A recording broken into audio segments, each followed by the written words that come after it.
너희로 환난을 받게 하는 자들에게는 환난으로 갚으시고 환난을 받는 너희에게는 우리와 함께 안식으로 갚으시는 것이 하나님의 공이시니 주 예수께서 자기의 능력의 천사들과 함께 하늘로부터 불꽃 가운데에 나타나실 때에 하나님을 모르는 자들과 우리 주 예수의 복음에 복종하지 않는 자들에게 형벌을 내리시니 이런 자들은 주의 얼굴과 그의 힘의 영광을 떠나 영원한 멸망의 형벌을 받으리로다. 아멘. 너희로 환난을 받게 하는 자들은 환난으로 갚으신다 그랬어요. 맥락이 5절에 보면 하나님의 공의로운 심판의 표가 나타나는데 너희에게는 하나님 나라에 합당한 자로 여김을 받게 하려고 환난이 임하고 고난이 다했습니다. 단련이 되고 정결하게 된다는 말입니다. 그 나라의 성질과 합한 사람이 된다는 것이죠. 그런데 이 일이 우리에게 주어질 때는 육체는 육체로 오는 시험이 제일 큽니다. 또 기본적으로 하나님 앞에 새롭게 태어나지 않은 사람들은 죄 가운데 살고 있기 때문에 그 죄야말로 거듭난 자들은 제일 괴로운 요소입니다. 그 사람들은 어떻게 하냐 할 때 환난을 받게 하는 자들, 믿지 않는 것도 죄지만은 믿는 자들에게 핍박하는 사람들이 있어요. 믿음을 방해하고 모욕하고 조롱하고 못 믿게 고통을 주는 사람들이 있어요. 그 고통이 얼마나 무지막지하고 잔인한 방법들이 있는지 모릅니다. 여러분 이번에 A구에 가서 진짜 그 한 가지로도 비행기 값을 다 얻어 남은 게 있어요. 뭐 각 요소가 그렇지만 바돌롬의 사도의 순교지를 갔어요. 그 바닷가에 있는데 옛날에는 바로 거기까지 물이 들어왔던데 그러니까는 바닷가이죠. 바닷가 성이 하나 있고요. 그 옆에 바돌롬의 순교지가 있는데 예수님의 제자잖아요. 그들이 다 어디로 왔습니까? 대개는 동쪽으로 많이 갔어요. 이 카스피해, 흑해를 지나 카스피해. 그러니까는 카스피하면 어디냐면 스탄 지역에 있는 가운데 있는 내해입니다. 바다입니다. 근데 어떻게 죽었냐? 그 왕들이 복음 전하고 하는데 이제 이 사람들이 이방인들이잖아요. 이교신을 섬기잖아요. 그러니까는 처음엔 하지 말라 했겠죠. 나중에는 이제 주기로 작정을 했는데 어떻게 했다 그러더라. 처음에 십자가형이 달았대요. 십자가인데 여러분 십자가도 형태가 여러 가지입니다. X자로 달았어요. 이렇게 안 죽었대요. 그래서 불에 넣었대요. 내려온 그 동네에서 내려온이요. 불에 넣는데 안 타더래요. 그래서 어떻게 하냐면 그 바닷가에서 목 밑으로 살 껍데기를 다 벗겼대요. 목 밑으로 다. 그래도 숨이 안 끊어졌어요. 목을 잘랐대요. 바돌롬의 사도와 함께 바르톨롬이라고 영어식 이름이 많이 나옵니다. 서양 사람들 이름에 바돌롬 그렇게 순교했는데 거기 순교터가 있어요.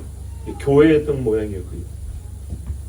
몇 년 전만 해도 진짜 한 1, 2년 전만 해도 표지판이 있었대요.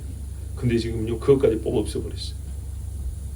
아무도 모르게 돼 있어요. 여러분 어느 관광지라도 가보면 우리가 뭐 무슨 사도 나무도 있고 사도가 살았던 집터도 있고 별거 다 있잖아요. 관광지로 쓰려고도 그렇게 하잖아요. 근데 바돌롬의 사도의 그 사역지 내지는 순교터는요 진짜 담벼락 몇 개 남아있는 집터만 있지 아무 표지가 없어요. 그 옆에서 카페 있고요. 그 사람들 성 있고요. 거리 악사들이 노래하고 있고요. 바로 그 옆에 로마식 목욕탕이 있어요. 사람들 거기를 들러나는데 바로 옆에는 뭐가 있는지 몰라요. 그 옆에서 장사하고 있고요. 전혀 보호가 되지 않아요. 진짜 계단 옆에 그냥 바로 여기 표지판 하나도 없애버렸어요. 아무도 모르게. 여러분 하나님이 바돌로메를 지금 어떻게 대우하고 계실까요? 사람들이 하는 것처럼 그렇게 대우하실까요? 아니죠. 나로 말미암아 환난을 받는 너에게는 우리와 함께 안식으로 갚으시는 것이 하나님의 공이다. 그러면 이 바돌로메를 죽인 자들은 지금 어떻게 있을까요? 그들이 행한 그대로 하나님 말씀대로 여러분 이들에게 똑같이 괜찮다면 되겠습니까? 오늘 주제가 하나님의 심판입니다. 공의로운 심판입니다. 제가 노회에서 올해 기소위원장을 맡았습니다. 재판국이 따로 있고 기소위원인데 기소위원은 세상으로 말하면 일단 그 검사 역할입니다. 우리가 뭐 검사도 아니고 판사도 아니지만 교회 법 안에서 그렇게 합니다. 근데 이 책벌도 무섭습니다. 예, 굉장히 무섭습니다. 그리고 무지하게 사람을 피곤하게 합니다. 예, 여러분 경찰서 조사라도 한번 받아보세요. 얼마나 사람이 진짜 밥맛이 뚝뚝 떨어지고 살이 쭉쭉 빠집니다. 그렇게 피곤한 겁니다. 스트레스를 많이 받습니다. 누군가에게 내가 뭐 고소 고발 당해서 뭐 재판을 받아야 된다, 막 조사를 받아야 굉장히 스트레스 받는 일입니다. 근데 그걸 담당하는 사람도 우리가 세상에 어떤 힘을 가져간 게 아니라 서로 또 관계가 있기 때문에 굉장히 어렵습니다. 이거 어렵다는 게 뭐냐? 보세요. 전화가 옵니다. 또는 다른 일로 전화하다가도 그 관계된 분들이 말을 꺼냅니다. 어떤 내용들이냐? 시작도 안 했는데 그거는 무혐의 아니냐? 그거는 재판을 받게 해야 될 거 아니냐? 재판국원이 기소위원장한테 그런 말도 서슴없이 합니다. 내가 재판을 해달라고 하면 본인이 재판을 할 사람인데 전혀 그런 말 하면 안 되거든요. 그런데 누구는 봐줘야 되는 거 아니냐? 애시당초부터 기소하지 마. 즉 재판에 걸지 마라. 이런 말도 하고 누구는 그 재판해야 한다. 세상으로 판사가 미리 그렇게 말하면 돼야 안 돼요? 안 되죠. 우리가 이런 그런 의식이 좀 부족해서 그러기도 하지만 제가 지금 말씀드린 요지는 사람이 공자하기가 그리 어렵다는 얘기입니다. 인간관계를 전제로 하여 아무리 상하 좌우를 가린다 할지라도 인맥이 조금이라도 연결되는 상태에서는 무슨 소리라도 들어오게 돼 있고 나가게 돼 있고요. 영향을 안 받으려고 최대한 노력을 하고 영향을 주지 않으려 해도 어떻게 해요? 그 결정적 사유는 되지 못한다 할지라도 스트레스를 줄 만큼의 영향은 주고받는다 이 말입니다. 그마저도 나는 힘들다 하면 어떻게 해요? 쉽게 말해서 해줘버리면 되죠. 어떤 건 안 해버리면 되죠. 그죠? 서로 털어버리면 되죠. 이런 식으로 하면 어떻게 해요? 심판해야 될 일이 그 자체 이루어지지 않겠죠. 판단이 내려져야 될 일이 판단이 안 내진다거나 잘못되거나 이 자그마한 일을 이제 맡기 시작했는데 지금 두 가지 사건을 뭐 이렇게 조사하고 있는 중인데 이것만 가지고도 말입니다. 오늘 이 말씀을 볼 때 과연 하나님이 판단하지 않으면 인간사의 모든 의와 죄에 대하여 누가 판단할 수 있는가? 자격도 없고 능력도 없지만 여러분 인간끼리 하라고 하면 얼마나 뒤죽박죽이 될까 한번 생각해보세요. 3000년 전에 산 사람하고 지금 산 사람하고 족보 올라가면 우리 성씨 집안하고 원수된 집안하고 우리 사돈 집안하고 또 사돈의 사돈하고 여러분 바른 판단이 나올 수 있을까요? 절대 나올 수 없습니다. 사람이 사람을 판단할 때는 100% 의로운 판단이 있을 수가 없습니다. 그리고 그것이 수천 년의 역사가 누적되어 있고 내가 보지 못한 일이 있고 알지 못한 일을 종이 한 장 갖다 놓고 판단하면 판단할 수 있겠습니까? 안 되는 겁니다. 그래서 하나님 뭐래요? 난 다 봤다 그랬어요. 다 들었다 그랬어요. 내가 주관하고 내가 하지 마라 한 것을 하는 거 봤고 하라 한 것을 하지 않는지를 봤다. 사람의 속까지 다 봤다 그랬어요.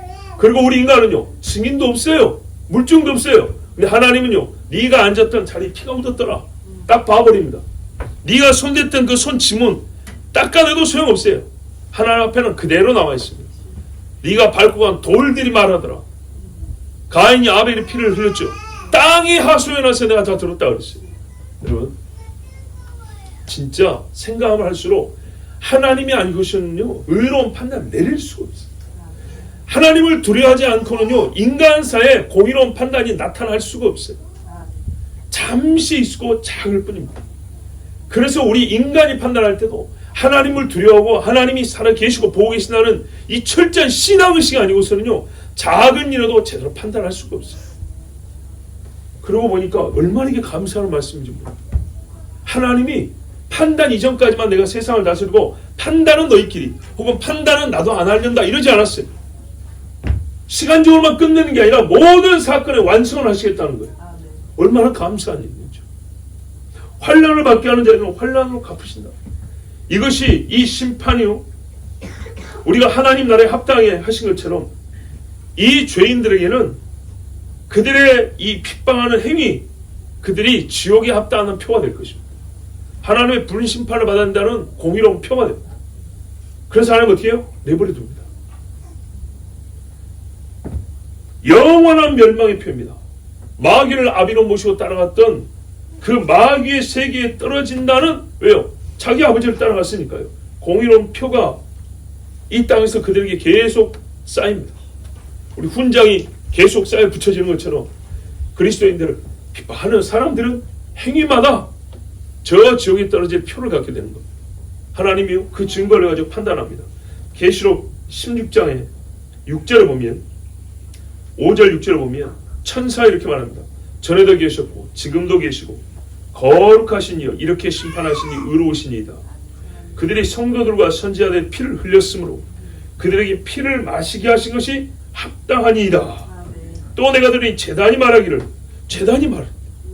그러하다 주 하나님과 전능하신 이시여 심판하시는 것이 참되시고 의로우시도다. 아멘.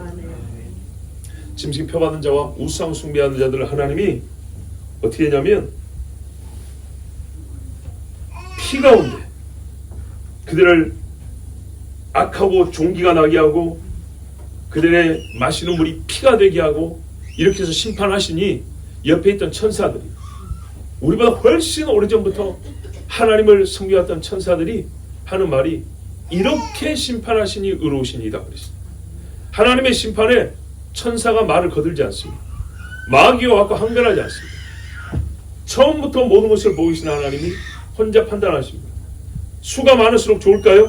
아니죠. 다 보지 못한 천사가 10,000명이면 무슨 소용입니까? 악독한 마귀가 10,000,000이면 무슨 소용입니까? 의로우신 하나님은 혼자 판단하십니다. 지금도 그 하나님이 우리를 인도하시는 거 보세요. 혼자 부족합니까? 충분합니다. 환난을 받는 너희는 우리와 함께 안식으로. 여기 우리가 이미 사도들이죠. 누가 봐도 믿음이 있다고 하나님의 사람이라고 인정받는 그 사람들, 본인들이 안식의 믿음을 갖고 있는데 너희도 우리가 똑같이 환난을 받기 때문에 안식할 것이다. 왜? 예수님의 고난을 우리가 받고 있죠. 예수님의 하나님 나라 올라갔죠. 예수님의 고난을 우리도 받으니 예수님과 함께. 너희가 우리를 통하여 그 말씀을 듣고 고난을 받으니 우리와 함께 안식. 이게 하나님의 약속입니다. 안식으로 갑습니다. 안식으로. 계시록 14장의 9절 이하에 보면 셋째 천사 나오는데 만일 누구든지 짐승과 그 우상에게 절하고 그 손에 표를 이마에나 손에 표를 받으면 하나님의 진노의 잔을 마실 것이다. 밤낮 쉼을 얻지 못하리라. 그들의 타는 연기가 세세토록 하니까 밤낮 쉼을 얻지 못한다 이렇게 했어요. 그런데 성도들의 인내가 여기나니 하나님의 계명과 예수 믿음을 지킨 자들은 어떻게 하냐? 기록하라 그랬어요. 지금 이후로 주 안에서 죽는 자들은 복이 있도다. 아까는 제단이 대답했죠. 성령이 이르시되 그러하다 그들이 수고를 그치고 쉬리니 이는 그들의 행한 일이 따름이라 하시더라. 아멘. 성경에서요 유사한 예를 볼 수 있어요. 다윗은 그의 악행은 전혀 하나님과 닮지 않았습니다. 마귀의 일입니다. 그렇죠. 그러나 그의 전생에는 얼마나 하나님 적이었던지 그리스도를 다윗이라고 말했어요. 다윗이 오면 이미 죽었는데도 다윗이 오면 주님의 나라를 다윗의 나라, 오는 다윗의 나라 이렇게 말했어요. 무슨 말이냐? 인류 역사 중에 왕조 중에 왕들 중에 다윗이라는 왕이 다스릴 때가 장차 그리스도가 다스릴 나라와 그래도 제일 가깝다는 얘기예요. 제일 가까워도 피가 흘렀던 거 보세요. 죄가 많이 흘렀던 거 보세요. 그 정도입니다. 그 정도. 그런데요 분명한 거는 다윗이 어쨌거나 최고라는 겁니다. 베스트입니다. 베스트. 다윗이 왕 중에 최고. 그리스도가 왕으로서 다스리는 것을 우리 인간 역사에서 볼 수 있는 가장 근사치가 영원한 간격인데 우리 역사에는 그게 가장 근사치예요. 솔로몬도 못 미쳐. 히스기야도 못 미쳐. 예. 저기 미국의 링컨도 안 돼요. 우리나라 이승만도 안 돼요. 세계 역사에서 제일 가까운 사람은 다윗인데 그 다윗이 한 일 중에 이런 일이 있죠. 물론 다윗은 죄인이라고 했습니다. 햇사람 우리야. 이방인입니다. 히타이트족. 원래 이 사람들 다 죽어야 되는데 하나님 은혜로 남은 자가 좀 있었어요. 다윗이 그 사람을 그의 군 사령관들 중에 소위 우리나라식으로 하면 별 중에 한 사람을 세웠어요. 31명의 별들 중에 한 사람이 우리야라는 장군이었어요. 얼마나 충성된가? 싸움이 전투가 시작되고 끝날 때까지 몇 날 며칠이 돼도 갑옷을 안 벗어요. 이거 입고 잠을 잘 수 있나요? 씻지도 못하죠. 찌뿌둥하고 불편하겠죠. 왜 그러냐? 교대하고 싸우지만은 저 싸우는 사람들 생각하면 내가 교대 중에 쉬는 것도 마음이 안 편한 거예요. 자기 부하들도 죽어가고 있는데. 자, 휴가를 보내라고 했어요. 특별 휴가. 그래서 대사령관이 요압이 다윗의 명을 듣고 우리아를 왕의 명령대로 보냈어요. 올 때 옷이라도 좀 갈아입고 가야죠. 우리가 사병들도 장교들 만날 때 어떻게 합니까? 영광급 장교만 무궁화만 만나도 별이 아니라 옷 갈아입고 샤워하고 막 그러고 하거든요. 그런데 왕을 만나는데 그 피 묻은 갑옷 입고 그대로 갔어. 왕이 뭐라 하냐면 너 며칠 좀 쉬고 가라 그랬어. 그렇죠. 쉬고 가라. 그러면서 뭐냐면 그의 수고에 따라서 그를 뒤따라 식물이 따라가더라 이렇게 했어요. 자, 여기 이 장면을 보세요. 다윗이 본인의 죄를 숨겨오자 했지만 우리아라는 이방인이 우리 백성이 되어 왕인 나와 이 나라 이스라엘 위하여 충성되이 싸우고 있는 것을 보고 알잖아요. 알기 때문에 그에게 어떻게 하면 상을 줬어요. 판단을 했어요. 식물을 뒤따르거나 그의 뒤따름. 이게 뭐냐? 그 사람의 한 일이 뒤따르는 거예요. 상금과 상품이 뒤따라가는 거예요. 그러면 사람들이 뭐라 하겠어요? 아, 우리아가 이 나라에 무슨 일을 했는지 알 수가 있겠죠. 오늘 말씀이 그러죠. 그러나 그들이 수고를 그쳐 쉬리니 이는 그들의 행한 일이 따름이라. 하나님이 이렇게 따라가게 하세요. 그냥 내버려 두시는 분이 아니에요. 계시록 21장에도 보라 보좌에서 큰 음성이 나는데 보라 하나님의 장막이 사람들과 함께 있으며 하나님이 그들과 함께 계시리니 그들은 하나님의 백성이 되고 하나님은 친히 그들과 함께 계셔서 모든 눈물을 그 눈에서 닦아주시니 다시는 사망이 없고 애통하는 것이나 곡하는 것이나 아픈 것이 다시 있지 아니하리니 처음 것들이 다 지나갔음이로라. 아멘. 이게 안식이죠. 안식. 요약하면 딱 두 글자 안식입니다. 그러면서 하나님이 또 뭐라면 난 다 이루었다 할 때, 자 심판이 끝났죠. 다 이루었다 할 때 뭐라면 내가 생명수 샘물을 목마른 자에게 값없이 주리니 이기는 자는 이것들을 상속으로 받으리라. 나는 그의 하나님이 되고 그는 내 아들이 되리라. 아멘. 각 사람의 마시는 물도 주는데 우리 성경에 보면 말입니다. 스가랴하고 에스겔에 보면 예루살렘에 아주 큰 일이 벌어집니다. 어떤 일이 벌어지냐면 예루살렘 앞에 지진이 엄청나게 크게 나서요. 동서로 갈라집니다. 동서로 갈라집니다. 그러면 예루살렘이 800m 고지란 말이에요. 동서로 갈라지면 어떻게 해요? 갈라진 틈새가 그 깊이가 어쩔지 모르지만 전체적인 지형은 이런 식이 되겠죠. 그죠? 예루살렘 제일 꼭대기니까 이런 식으로 지중해 바다로 이렇게 꺾이고 이쪽으로 기드론 골짜기로 해서 사이 쪽으로 꺾여냅니다. 사이는 바다 해수면 300, 400, 500 이렇게 더 밑에이기 때문에 예루살렘부터는 거의 1000m 이상 내려갑니다. 1000m 이상. 이렇게 꺾이는데 에스겔에 이제 뭐가 나와요? 성전 앞에 성전에서 물이 두 군데가 나옵니다. 동쪽에서 하나 나오고 북쪽에서 하나 나옵니다. 그래서 이게 흘러가지고 어떻게 해요? 기드론 골짜기로 흘러 내려갑니다. 그래서 이렇게 내려가면서 사이 쪽으로 이제 내려갑니다. 지진이 나가지고 물길이 만들어지니까 훨씬 잘 내려가겠죠. 그죠? 그런데 물이 시작된 데는 얕아요. 근데 가면 갈수록 깊어진다 그랬죠. 와, 헤엄을 쳐야 된다 그랬어요. 그러니까는 물의 양이 엄청나게 많다는 얘기죠. 자, 그러면서 그 물이 쭉 흐르면서 사이가 지금요 무지하게 짧거든요. 사이 가면 절대 하지 말라는 게 뭡니까? 수영. 예. 왜 수영을 하지 말아야 바다인데 중간 단계고요. 실제로 이거 위험 때문이죠.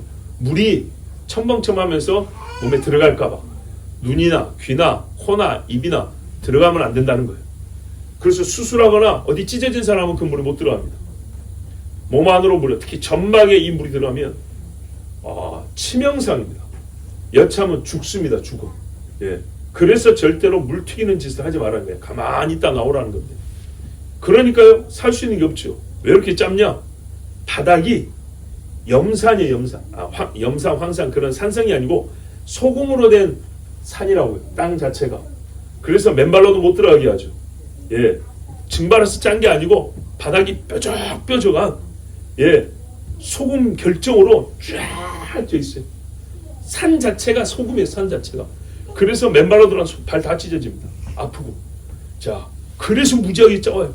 그러니까 그거를 한국식으로 말하면 끊임없이 소금이 나오는 곳이에요. 말하자면. 그걸 어떻게 중화시키겠어요? 물의 양이 어마어마해야 되겠죠. 계속 흘려야 되겠죠. 계속 울면서 엄청난 물이 나와야 되는 거예요. 그 시작이 예루살렘 성전이라는 거예요. 그러니까 어떻게 하냐? 강 좌우에 이제 다시 물고기도 살고 나무들도 일어나고, 예, 여기에 샘물이 나옵니다. 그리고 요한계시록에도 보면 생명수 샘물을 목마른 자에게 주리니, 이거를 직접적으로 연결하지 않은 게 아니라 물이 뭐냐? 물이 성경에서 말씀한 물이, 우리 세례받을 때도 물이지만 주 안에서 안식, 생명, 예. 생명 없는데 안식이 어디 있겠습니까? 생명을 얻고 더 풍성히 얻습니다. 그 생명나무가 서는데 거기 이파리는 만국을 치료하는 약자가 된다. 예. 생명과 안식은 직접적인 상관성이 있습니다. 그러니까 이 물 준다는 말도 그냥 목마른 자에게 시원한다는 끈으로 끝나는 게 아닙니다. 예수 믿잖아요. 나에게 오라. 내가 목마른 자에게 생수를 주리라. 값없이 줄 것이고 끊임없이 솟아나리라. 이게 저기 샘물 이야기 하는 거 아니죠. 영생. 이거야말로 안식이죠. 사마리아의 여인이 그 소리를 듣고 마음에 어떻게 했어요? 불안했습니까? 안식을 얻죠. 참 평강을 얻었죠. 예수 앞에 왔던 여인이 평안히 가라. 따라 네 믿음이 너를 구원하였느니라. 안식을 얻었죠. 단순한 쉼이 아닙니다. 그냥 쉬나면 얼마나 지루하겠어요. 예, 가만 누워있으려면 잠 깬 다음부터 누워있으면 힘들죠. 예, 잠잘 동안만 누워있는 거예요. 잠잘 동안에만 누워있는 게 쉼이 되는 거예요. 근데 잠 안 자는데 누워있으라면 고문 아닙니까? 가만. 예? 그러니까 이 안식은 뭡니까? 그냥 누워있는 부동자스러운 쉼이 아니고요. 마음의 평강, 즐거움이 일어나는 쉼이 아니에요. 즐거움이 일어나는. 그 즐거움이 어떻게 해요? 아무리 좋아도 즐거움? 배가 아무리 고파도 피자를 100판 먹을 수 있는 사람이 어디 있어요? 100판 먹고 맛있다 하는 사람이 어디 있겠어요? 없죠. 근데 하나님의 영광은요, 지루하지 않아요. 하나님의 영광의 색깔은요, 우리 인간이 셀 수 없는 무한한 색채를 갖고 있어서 전혀 지루하지 않아요. 신기하고 재밌어요. 하나님을 찬양하는 노래, 여러분 이 땅에서 지금 작곡된 노래만 해도 다 부르려면 몇 년이 걸리는지 아세요? 우리나라에서만 작곡된 찬송, 각 세계에서 몇천 년 전부터 지어진 곡들만 한 번씩 다 부르려고 해도 몇천 년 걸릴 겁니다. 그런데 여러분, 천사들이 지은 곡도 있어요. 그렇죠? 하늘나라에 가면 진짜 하나님이 기억하고 보관하고 우리에게 보여줄 것들이 참 많아요. 말들도 있고요. 뭐 그것들 다 따질 필요 없어요. 하나님의 보호자를 울어보면 찬송하는 것만 해도요, 전혀 지루하지 않아요. 자, 디모데후서 2장 9절에서 12절에 복음으로 말미암아 내가 죄인과 같이 매이는 데까지 고난을 받았으나 하나님의 말씀은 매이지 아니하니라. 그러므로 내가 택함 받은 자들 위하여 모든 것을 참음은 그들도 그리스도 예수 안에 있는 구원을 영원한 영광과 함께 받게 하려 함이라. 미쁘다 이 말이여, 우리가 주와 함께 죽었으면 또한 함께 살 것이요 참으면 또한 함께 왕노릇할 것이요 우리가 주를 부인하면 주도 우리를 부인하실 것이라. 아멘. 이 로마서와 복음서가 다 들어있어요. 그렇죠? 장차 우리가 받을 영광은 지금의 고난과 비교할 수 없다. 로마서. 시인하면 시인하고 부인하면 부인한다. 복음서 있죠. 디모데후서에 디모데에게 바울이 이렇게 가르쳤어요. 디모데는 누굽니까? 바울의 제자이죠. 그리고 디모데는 젊은 나이에 목회를 한 사람입니다. 한 세대 아래 사람이죠. 그러니까 바울이 아들 있잖아요. 아들 같은 디모데에게 쉽게 말하면 교과서를 지금 써준 겁니다. 사역의 교과서. 이걸 가지고 사역을 합니다. 이 말씀으로 사역을 하는 얘기죠. 하나님은요, 영원하신 하나님, 자존하신 하나님은 자기 의를 포기하지 않습니다. 뭐 포기시킬 누군가도 없지만 표현이 그렇습니다. 이사야 말했어요. 나는 내 이름도 영광도 나에게 속한 그 무엇도 다른 자에게 주지 아니한다고 그랬어요. 하나님의 의를 누구에게 주겠습니까? 스스로 상실하게 하겠습니까?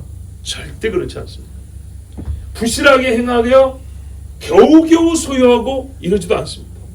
온전하게 소유하고 확실하고 분명히 행하십니다. 사람이 행하는 말이나 행동은요, 선이 애매하고 띄엄띄엄 점선으로 되어 있을 때였어요. 그래서 왜 그럽니까? 자기가 불안하거나 자신 없거나 위험이 있을 때 도피하기 좋을 정도로 띄엄띄엄 하는 수가 있어요. 그렇죠? 전화하면서도 말할 때 분명히 해야 되는데 혹시 나중에 자기가 해가 될 것 같으면 일부러 애매한 표현으로 띄엄띄엄. 이득 받을 건 한 줄이 뭐예요? 두 줄, 세 줄로 그냥 진하게 쫙 해야지. 하나님은요, 자기 의를 나타내는데 절대 점선으로 표현 안 해요. 누구라도 다 볼 수 있는 실선으로 쫙 끌어서 말합니다. 여기서 이까지 내가 옳다고 판단한 거다. 여기서부터 이것은 내가 틀리다고 판단한 거다. 정확하게 하세요. 절대적이며 완전하게 자기 의를 가지십니다. 그러므로 환난을 주는 자에게 환난으로 갚으시는 것도 확실합니다. 환난을 그리스도의 이름 때문에 받는 자에게 주시는 안식도 분명합니다. 여러분, 저 고난받았던 선배들과 바돌로메 같은 사도들, 그리고 똑같이 그 땅에서 살아가는 사람들 보세요.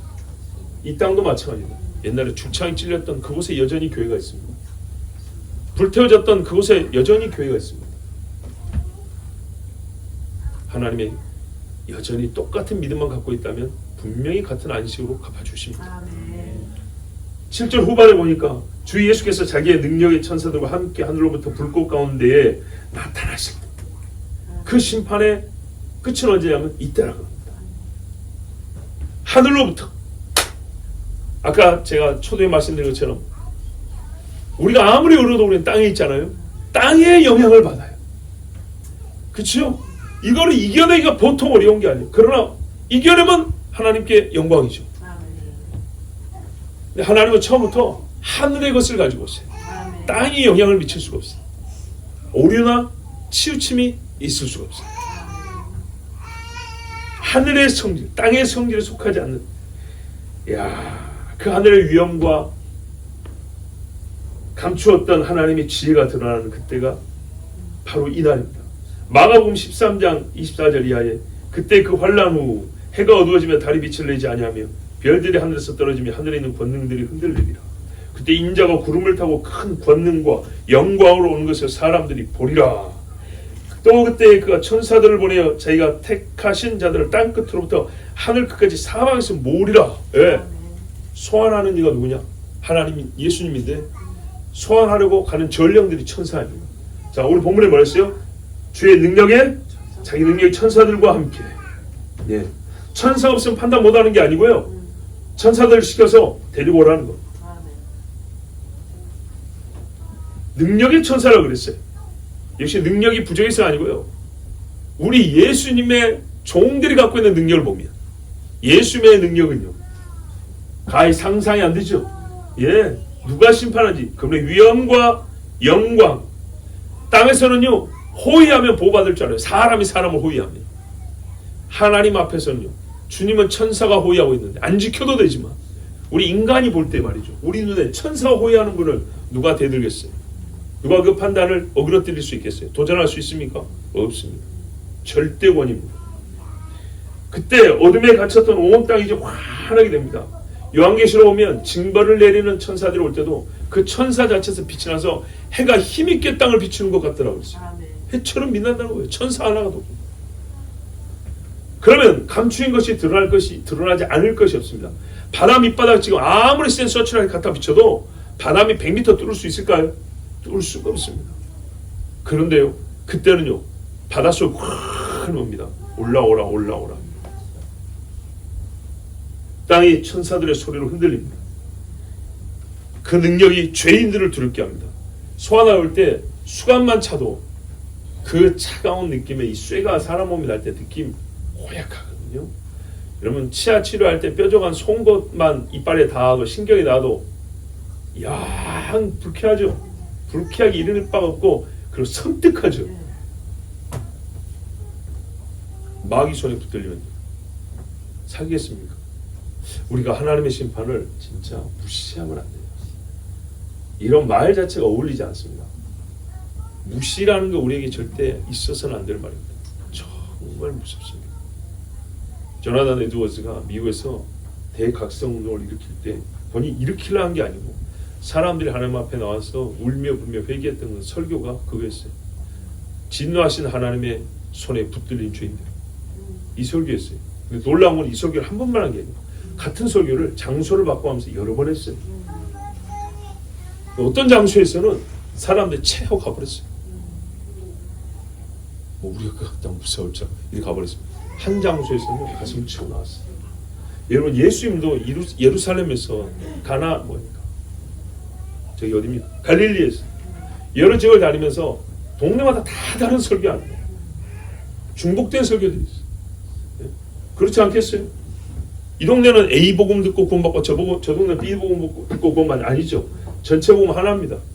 그걸 가르칠 때 약간의 차이는 있지만은 본질된 복음은 공통적으로 가르쳐요. 사도들이 가서 전가할 때는 똑같은 소리입니다. 그런데 보세요. 예수님을 쫓아가지고 남떼에서 확 그냥 바로 밀어버려. 고향에서 그랬어요. 고향에서. 그렇죠. 고라신과 베세다. 이게 어떻게 해요? 여기 똑같은 이야기랑 가버나움, 고라신, 베세다 세 동네 돌아가면서 예수 똑같은 소리 한 거 아니에요? 그러니까 똑같은 소리 하는데 세 동네가 다 똑같이 말을 안 듣는 거죠. 야, 근데 사마리아 가가지고 한마디 했어요. 한마디. 이 사람들 심령이 가난한 자들이었어요. 그 여자도 주님 앞에 무릎을 꿇고 가서 그 여자가 외쳤더니 그 온 동네가 와가지고 선생님 말씀해 주십시오. 우리 집에 우리 동네에서 좀 더 머물렀다 가십시오. 유대인 남자한테. 아까는 물 안 받고 안 주려고 그랬는데 보세요. 예수님 뭐 사마리아용 복음만 막 특별히 좋은 거 잘했습니까? 거기 뭐 귀신 쫓고 병 고쳤다는 이야기 있어요? 없어요? 없죠. 다른 동네는요 기적부터 행하고 시작한 데도 있어요. 근데 여기는 굉장히 자존심 상한 이야기로 시작했어요. 모욕적인 이야기. 그런데도 봐보세요. 그랬어요. 에드머지가 설교했다도 같은 설교를 했는데 한쪽에서는 치고 가버렸고 한쪽에서는 가슴을 치며 회개가 나왔어요.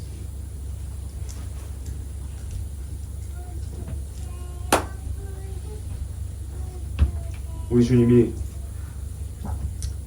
천사들을 보냅니다. 이래서 그 복음을 듣고 멸시한 자들 그리고 그 복음을 듣고 지금 이 환난주에도 믿음을 지킨 자들 가려서 부릅니다. 데살로니가전서 4장 16절에 주께서 호령과 천사장의 소리와 하나님의 나팔 소리로 친히 하늘로부터 강림하시리니 그리스도 안에서 죽은 자들이 일어난다고 했어요. 호령은 부른 거잖아요. 일어나라! 하고 부른다는 거예요.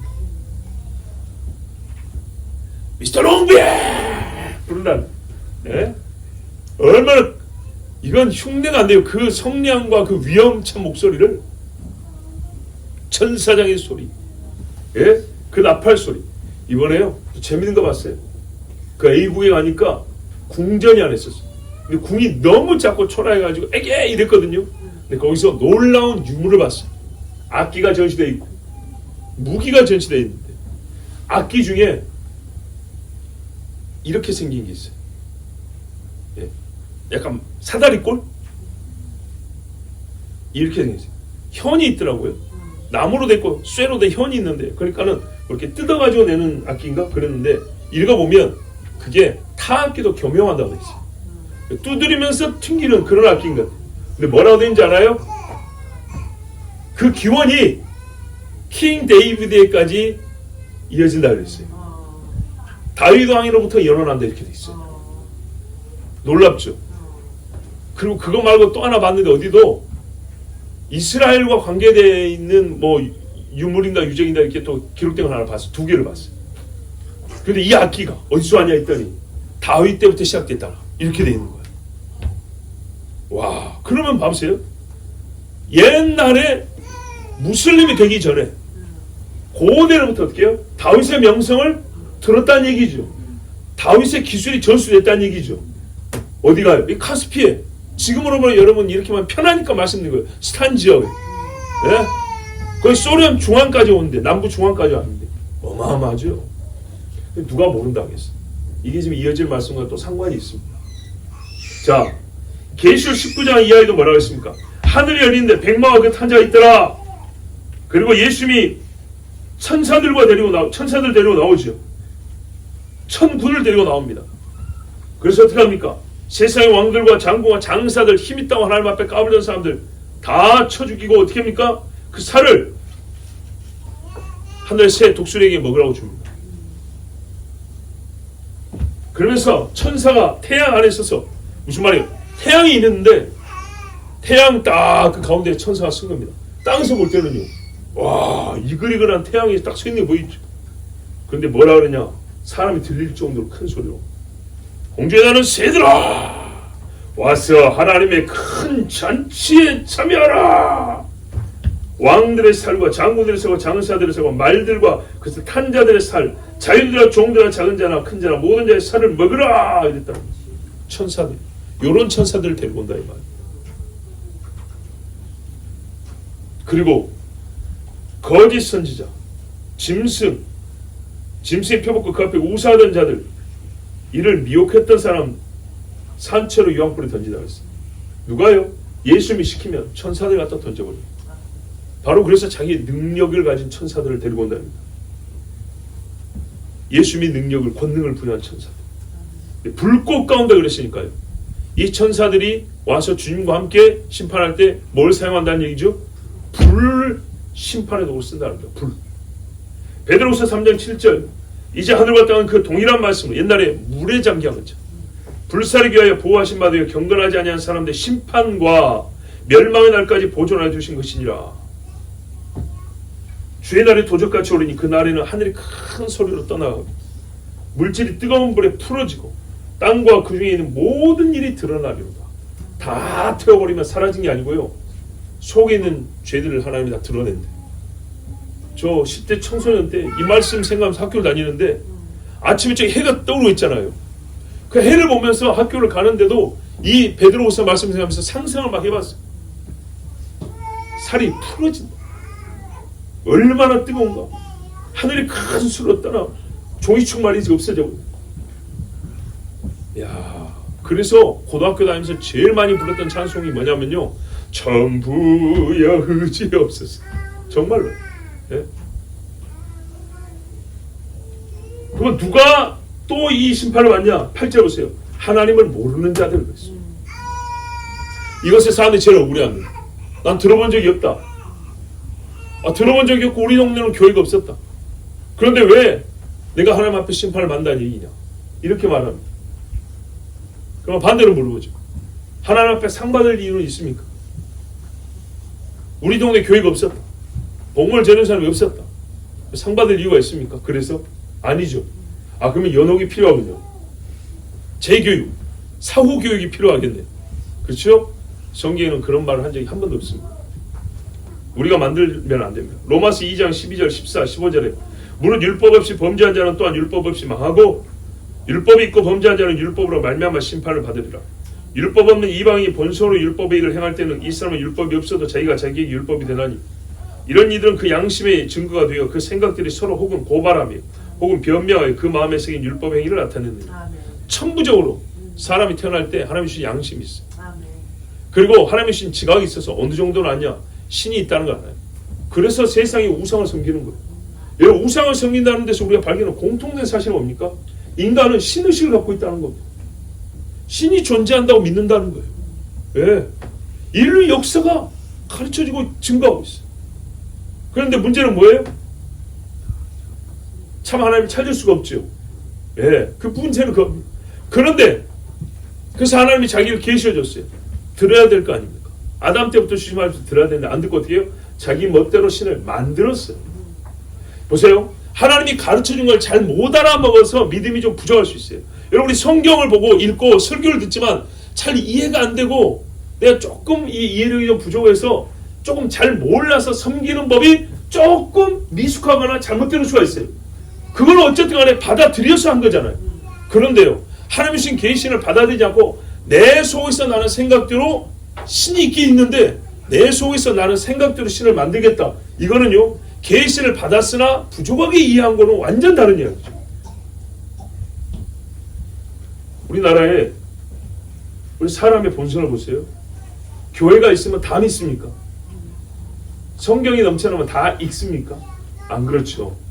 그러므로 교회가 없어서 복음이 없어서 이건 절대적인 변명이 될 수가 없어요. 수천 번이라도 반복해서 말할 수 있습니다. 왜냐, 우리는 계속 그런 사람들을 만날 것이고 계속 그들에게 복음을 전하되기 때문에. 그렇게 말하는 자들에게 하나님은 의로우신 분으로서 믿는 우리를 변호해 주지만 우리 역시 하나님을 변호해야 합니다. 이 무지한 사람들 앞에서. 아담이 가르친 말을 가인이 들었습니까? 안 들었습니다. 노아의 자식들이 함과 함의 자식들은 알고도 거역했습니다. 이게 사람의 죄입니다. 모른다는 것은 면책사유가 되지 않습니다. 그래서 결론으로 로마서 1장 18절 이하에 하나님의 진노와 불의로 진리를 막는 사람들이 모든 경건하지 않은 것 불의에 대하여 하늘로부터 나타나는 하늘로부터 이는 하나님을 알만한 것이 그들 속에 보임이라 하나님께서 이를 그들에게 보이셨느니라 창세로부터 그에 보이지 아니하는 것들고 그의 영원하신 능력과 신성이 그가 만드신 만물에 분명히 보여 알려졌나니 여기서까지 알 수 있는 뭐냐면 창조주가 계시다는 거예요. 창조주가 계신다는 것만 해도 얼마나 많은 걸 아는 것이냐. 신은 우리가 만들 수 없다는 거죠. 절대적 계시로만 알 수 있다는 겁니다. 그런데 여기까지 알고도 보세요 뭐라 했어요? 그들이 핑계하지 못한다. 하나님을 알되 안다는 거예요. 구속만큼은 뭐 구원받을 만큼 몰라도 구원에 이르는 계시를 이어서 주십시오 할 정도까지는요 안다는 거예요. 여러분 가래떡 지금 기계에서 나오고 있는데 반을 받았어요. 반 더 나올 거 알고 있죠? 그럼 더 땡기지. 그거를 여기까지로 끝내는 사람이 어디 있어요?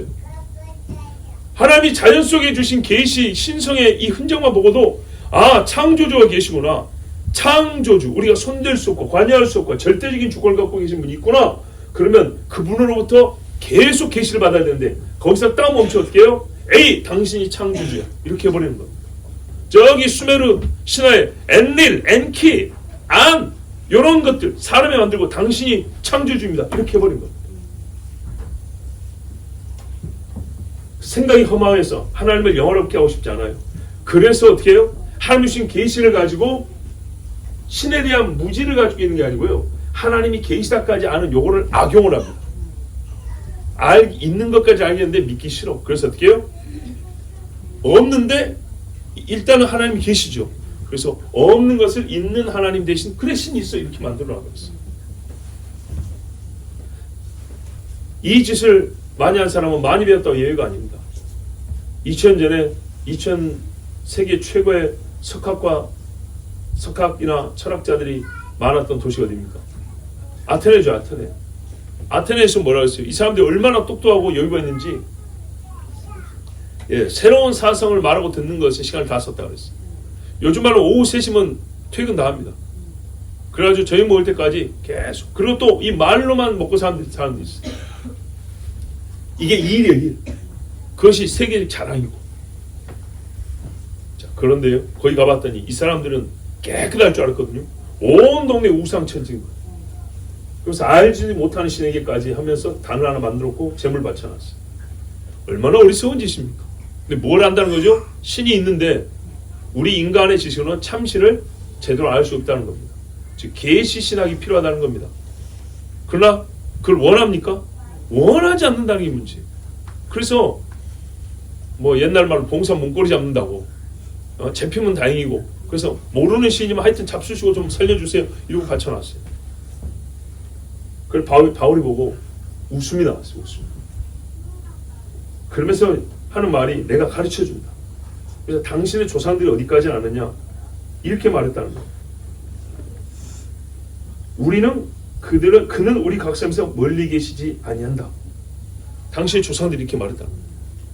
신이 있는데 신은 우리에게 가까이 있다. 그럼 어떻게 해요? 발견할 수 있다는 얘기죠. 성경에도 뭐라 했어요? 하나님이 이사야에게 모든 혈통들을 만드시고 땅의 경계를 정하시고 사람이 살 수 있는 든든한 땅이 되게 하시고 이렇게 해서 지어놨다 이랬어요. 자, 그리고 우리가 그를 힘입어 살며 기도하며 존재하느니라. 어떤 시인들이 우리가 그의 소상이라. 그러니까 신이 있다면 그는 창조주가 아버지고 우리는 그가 만드셨다. 여기까지 알아냈다는 거예요. 그 똑똑한 사람이. 그러면 그걸 따라야 되겠죠. 이 말을 누가 했냐?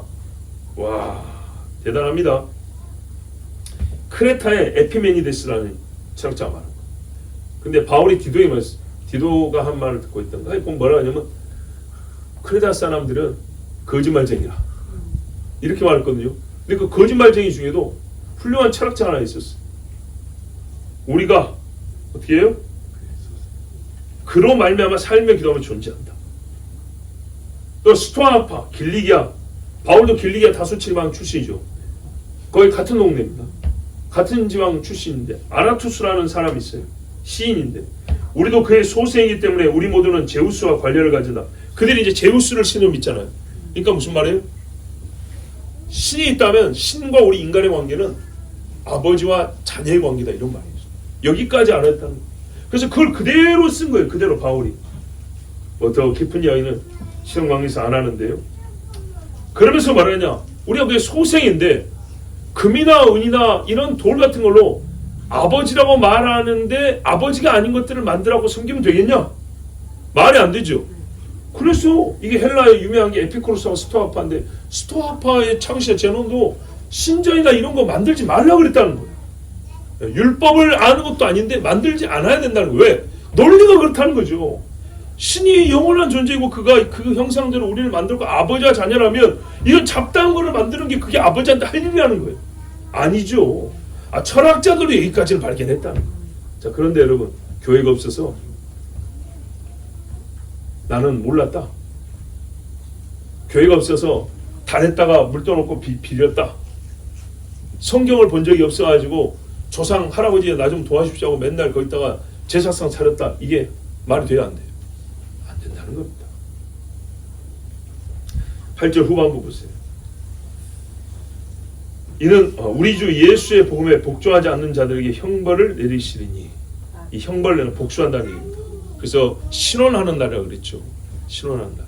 아까 제가 좀 이따 상고했다는 말이 지금 이 모르는 자들하고 상고 있었던 거 아실 것이고, 자 여러분, 복음을 믿는다는 건요, 복음에 복종하고 순종하는 겁니다. 귀가 닳도록 들었기 때문에 오늘은 이 말씀은 뭐 길게 말하지 않습니다. 복음에 복종하지 않는 자들에게 형벌을 내립니다. 믿음은 반드시 믿음의 실제가 있습니다. 믿음이 어떻게 생겼냐는 내 손이 그려냅니다. 내 속에 믿음이 어떤 성질을 가졌냐는 내 말이 나타냅니다. 9절 보시죠. 이런 자들은 누가요? 하나님 모르는 자들, 복종하지 않는 자들, 예수 아니면 복종하지 않는 자들, 똑같다는 얘기입니다. 이런 자들은 주의 얼굴과 그 힘의 영광을 떠나 영원한 멸망의 형벌을 받으리라. 주의 은혜의 얼굴을 못 봅니다. 얼굴 돌려버립니다. 하나님의 힘이 영광으로 쓰여지는 것을 못 봅니다. 여기서 영광이라는 건 이제 빛나는 영광입니다. 하나님이 심판을 행하면서 벌을 주면서도 본인은 영광을 받지만, 심판받는 자는요, 하나님의 광채를 볼 수가 없습니다. 어둠 속으로 떨어지니까.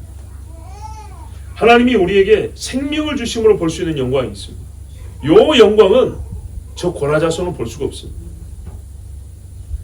아브라함은요, 소돔이 타는 걸 보고 하나님의 영광을 봅니다. 그러나 타버린 소돔 사람들은요, 아브라함이 본 영광을 못 봅니다.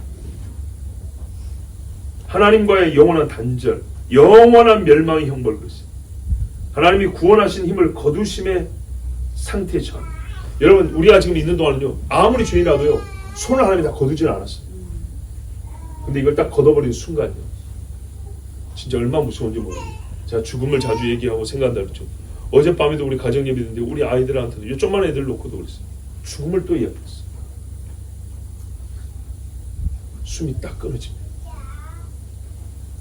얼마나 무섭습니까?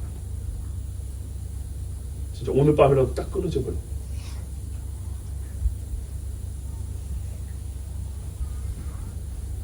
하나님이 전능하심을 벌하시는 데 쓰는 것이 바로 이 마지막 심판입니다. 창조할 때 썼던 그 힘을 그대로 벌하는 데 씁니다. 오늘 말씀을 전체적으로 요약하고 이날에 있을 일을 보여주는 예수님의 말씀이 복음서에 기록되어 있습니다.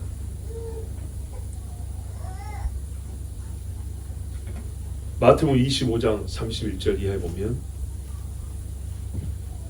인자가 자기 영광으로 모든 천사와 함께 올 때에,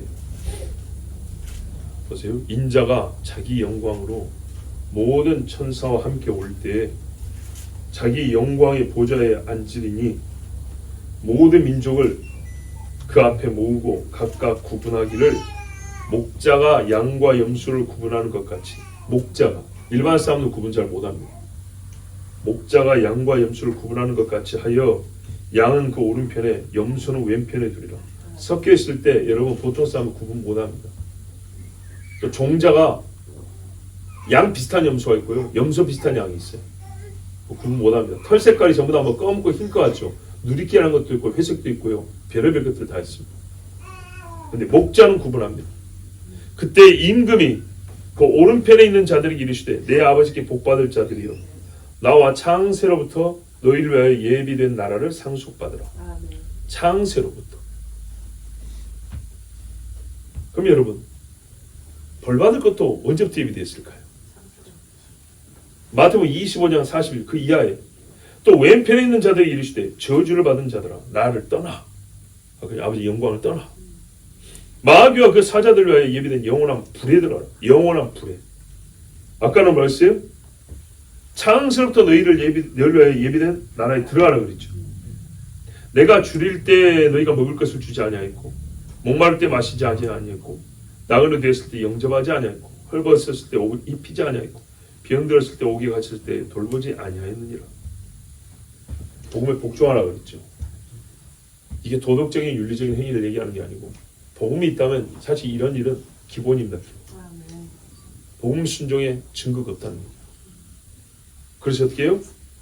영원한 불에 들어가 있어요. 마귀와 그 사자들을 위하여 예비된. 마귀와 그 사자들을 위하여 예비된. 어떤 이들은 영생은 얻고 싶어도 영벌은 부정하고 싶습니다. 영벌에 들어가고 싶지 않은 건 당연하죠. 근데 그게 아니고 교리적으로 영벌이라는 것을 아예 없애버리고 싶어요. 그래서 지옥의 불이 꺼진다고 그럽니다. 제가 묻습니다. 성경에 그런 말이 있습니까? 성경에는 명시적으로 꺼지지 않는 불 그랬어요. 영원한 불이었어요. 성경을 부정할 것 같으면 차라리 불신자라 말해야. 두 번째, 복과 벌의 불균형을 주장하는 근거가 뭡니까? 보세요. 영생은 영생이 영원하고 벌은 잠깐 있다가 그만.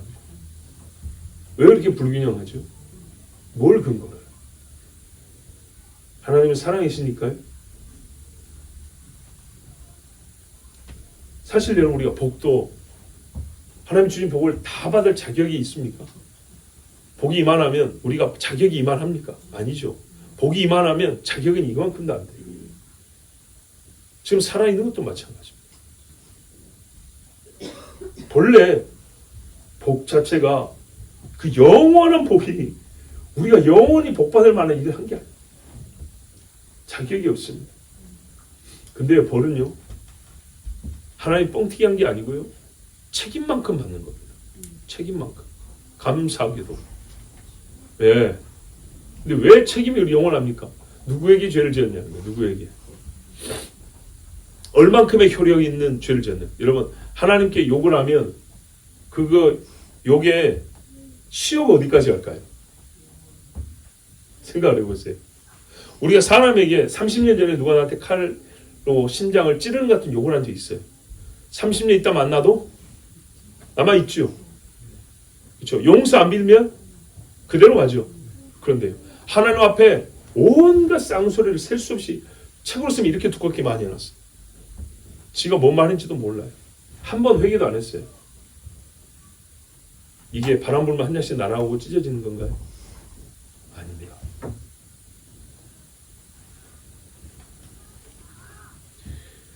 우리가 영원하신 하나님 앞에 죄를 지었기 때문에 그 책임이 영원합니다.